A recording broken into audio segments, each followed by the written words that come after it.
तो इसके लिए भी इंसाफ के लिए खड़ा होना चाहिए। हम आवाम को बेदार करने के लिए भी एक कारवां निकाल रहे हैं जनाब बैरिस्टर असदुद्दीन अवैसी साहब की क़यादत में।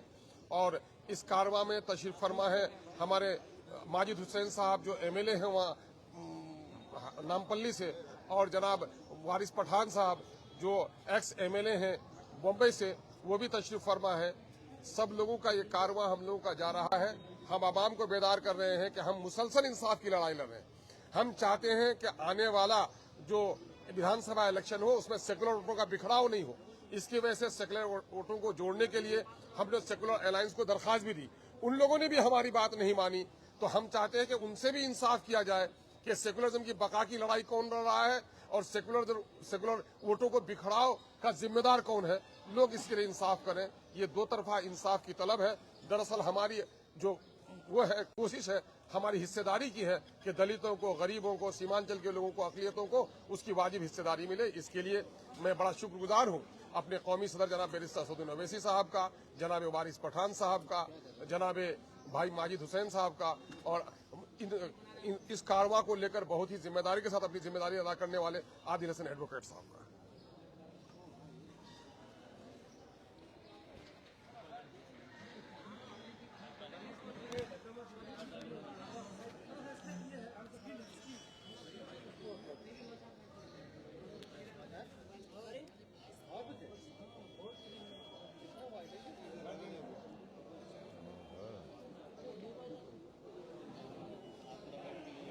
चलिए, आपको कुछ पूछना है तो पूछ लीजिए।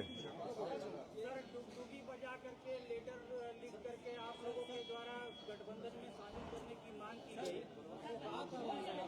हम इसके कोई जवाब नहीं आया।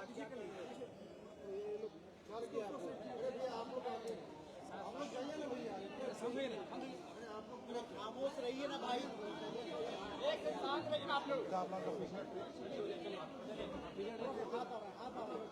खाली मीडिया और रहने दो, बोलो सिर्फ मीडिया को रखिए, ज्यादा लड़िए, पार्टी के लिए हट जाइए पूरा। देखिए, अख्तर उल ईमान साहब ने खत लिखा है, फिर अख्तर उल ईमान साहब ने यहाँ के लीडर ऑफ अपोजिशन को लेटर लिखा है। मीडिया के जरिए हमने इस बात को कहा है कि एमआईएम पार्टी अलायंस के लिए तैयार है, और फिर अख्तर उल ईमान साहब ने अपने आखिरी खत में ये भी कहा है कि हमको आप 6 सीट दे दीजिए। अब ये उनको फैसला करना है, ये नहीं करेंगे तो बिहार की जनता ये देख लेगी कि कौन बीजेपी को कामयाब कराना चाहता है या कौन बीजेपी को रोकना चाहता है। तो अब ये फैसला बिहार की आवाम पर है। हम तो अपनी जिम्मेदारी को निभा चुके हैं। कल कोई या हमसे ना कहे कि आपने बातचीत नहीं की, आपने फुला नहीं किया। तो हमने तो अपनी तरफ से पूरी कोशिश की और जनता के सामने, आवाम के सामने हमने इस बात को रख दिया। बिहार में कितने सीटों पर पार्टी चुनाव लड़ेगी? जब लिस्ट जारी होगी तो आपको पता चल जाएगा। सर, एक आई लव मोहम्मद कहने पर जो है पूरा बवाल है, उस पर क्या कहेंगे सर? देखिए, ये शुरू हुआ था कानपुर में। वहाँ के शायद एडीजीपी, एडिशनल डीजीपी ने कहा कि कोई नया पोस्टर नहीं लगा सकते।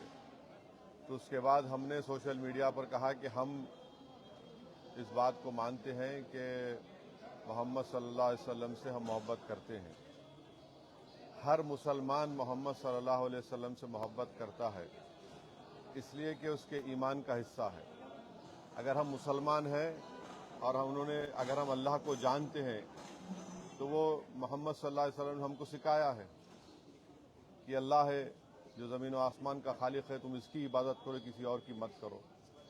हमको उन्होंने बताया है कि तुम्हारा ईमान उस वक्त तक मुकम्मल नहीं हो सकता जब तक कि तुम मोहम्मद सल्लल्लाहु अलैहि वसल्लम को अपनी दुनिया की हर चीज़ ज़्यादा नहीं चाहोगे।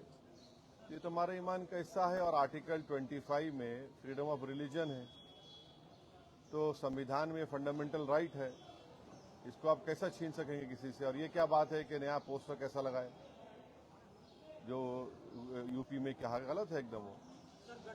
अभी दो जो नहीं पूछे वो पूछिए। सर, तेजस्वी यादव का कहना है कि युवाओं को इस बार रोजगार मिलेगा, फिर भी उसके पास डिग्री होना चाहिए। उसके पास डिग्री होनी चाहिए, यानी हर सर्टिफिकेट वाले को रोजगार देंगे। पहले ये बता दीजिए कि बिहार में ड्रॉप आउट रेट कितना है स्कूल का, ये बता दीजिए कि कितने लोग ग्रेजुएट होते हैं, इसके ऊपर आप फैसला करिए। डिग्री होना चाहिए तो फिर बहुत सरकारों का रिकॉर्ड भी तो सामने आना चाहिए, आएगा ना, कि उन्होंने कितने स्कूल खुलवाए, कितने कॉलेजेस खुलवाए, कितने काम करवाए। आराम से, हम कहीं नहीं जा रहे हैं, आप बारी बारी आप कहीं नहीं भाग रहे हैं, आराम से बैठे। यहाँ इस मतलब ये रैली निकाले हैं, उसका नाम इंसाफ भी रखे हैं। यहाँ शेरशाबादी की आबादी 3.5 लाख से ज्यादा है इस लोकसभा में, तो क्या शेरशाबादी को भी टिकट मिलने का कोई संभावना है? बिल्कुल बिल्कुल, इंशाल्लाह जरूर। सर, तेजस्वी यादव ने जो कहा है मीडिया में प्रेस कॉन्फ्रेंस के जरिए कि उन्हें भी हैदराबाद में सीट चाहिए आपसे, तभी वो गठबंधन के लिए तैयार है। अरे भैया, आप तो इंडिया अलायंस का हिस्सा है, कांग्रेस आपके साथ है, कांग्रेस की सरकार तेलंगाना में, आप आ जाइए ना, आके उनसे सीट ले लीजिए और ज्यादा वोट लेकर जाइए, हमको कोई तकलीफ नहीं है, आप बिल्कुल आइए। कांग्रेस सीडब्ल्यूसी की आज बैठक कर रही है, अपना ताकत प्रदर्शन कर रही है। हाँ। आरजेडी को दिखा रहा है अपना ताकत। आज बैठक हो रहा है पटना में। हम अपनी ताकत दिखाने के लिए आज न्याय यात्रा शुरू कर रहे हैं, तो उनका उनसे पूछिए। महागठबंधन में शामिल होने के हाँ, महागठबंधन में शामिल होने के लिए केवल राजद का दरवाजा क्यों? और भी तो पार्टियां हैं महागठबंधन। नहीं, लीड तो वही कर रहे हैं ना, राजद ही तो लीड कर रही है, उनके साथ दूसरे पार्टियां हैं।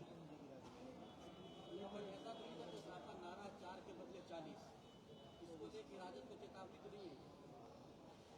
अब देखिए, एक बात सुनिए, अगर आप एक बीज बोते हैं और उस बीज को जमीन में ताकतवर बनाने के लिए पूरे लोग अपना खून पसीना बहाते हैं, और जब फसल निकल कर आती है तो आप फसल को लेकर चले जाते हैं, भाग जाते हैं, आपको तकलीफ होगी नहीं होगी?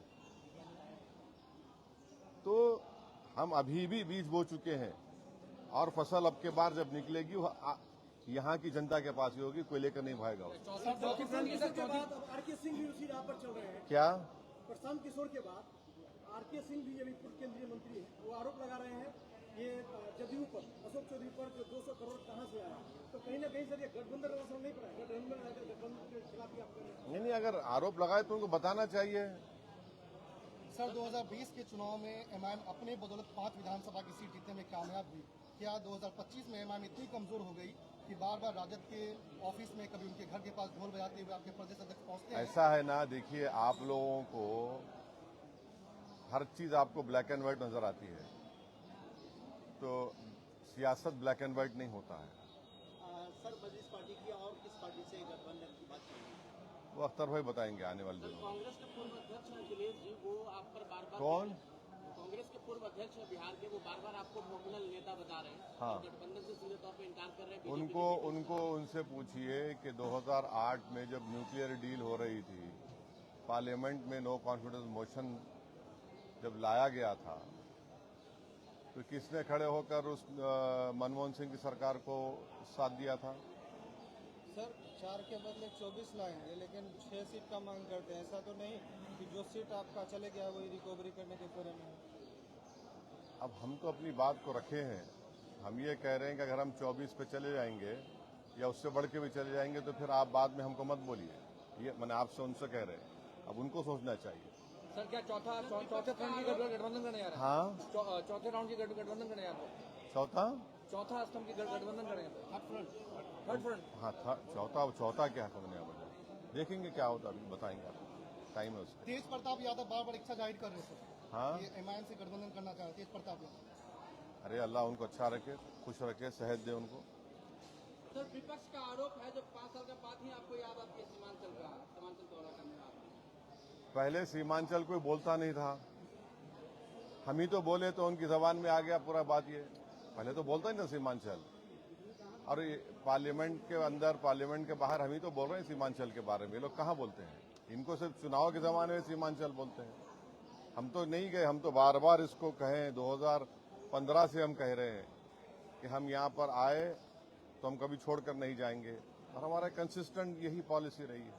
सर, पिछले विधानसभा में ओबीसी मेडिकल कॉलेज का और हॉस्पिटल का भी मतलब यहाँ पे घोषणा कर दी। कोई घोषणा नहीं हुआ था, ये सब ये जो बात लोग कर रहे हैं, हम बोले कोशिश करेंगे और कोशिश आज भी जारी है, करें कुछ ना कुछ कर सकते हैं। सवाल ये है कि जो सत्ता में है 11 साल सत्ता में रहे, उनकी भी तो अखलाकी जिम्मेदारी बनती है।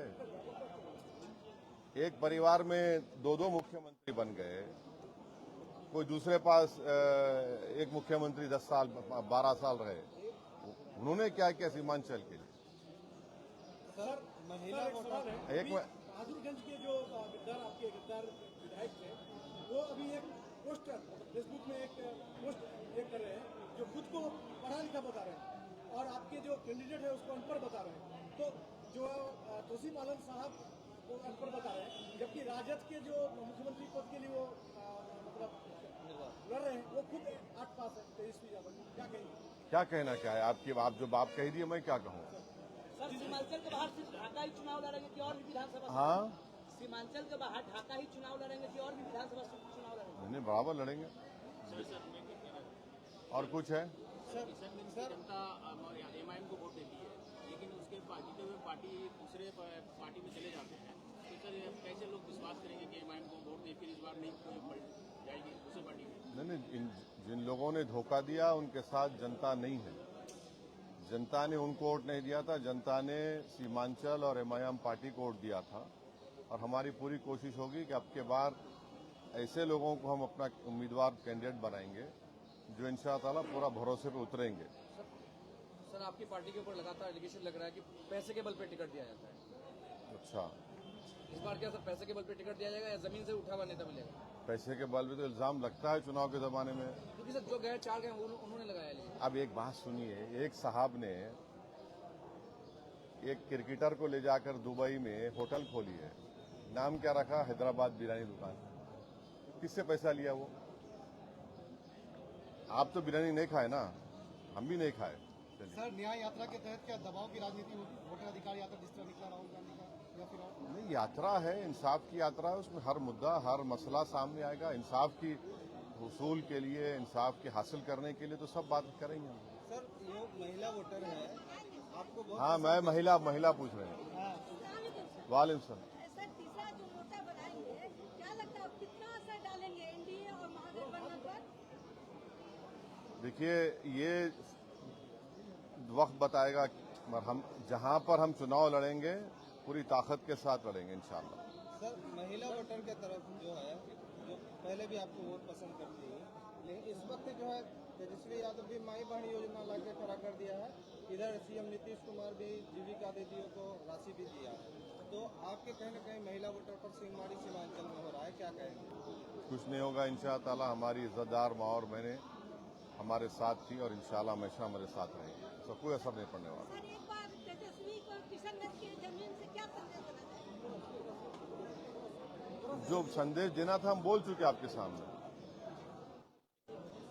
और हो गया, चलिए ये ले लो, जिसका ले लो भाई।